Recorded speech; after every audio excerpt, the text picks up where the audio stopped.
Sa pinakamamahal po naming tagapamahalang pangkalahatan, kapatid na Eduardo V. Manalo, buong puso pong bumabati sa ika-15 taon ng inyo pong matagumpay, mabiyaya, makapangyarihan na pamamahala sa Iglesia ni Cristo sa buong mundo.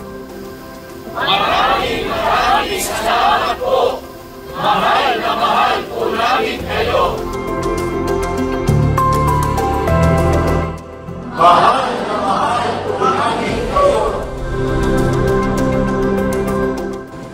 Mahal na mahal po namin kayo!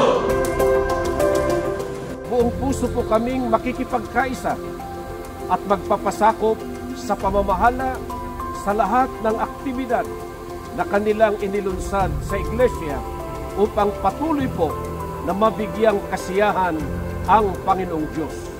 Purihin po natin ang Panginoong Diyos!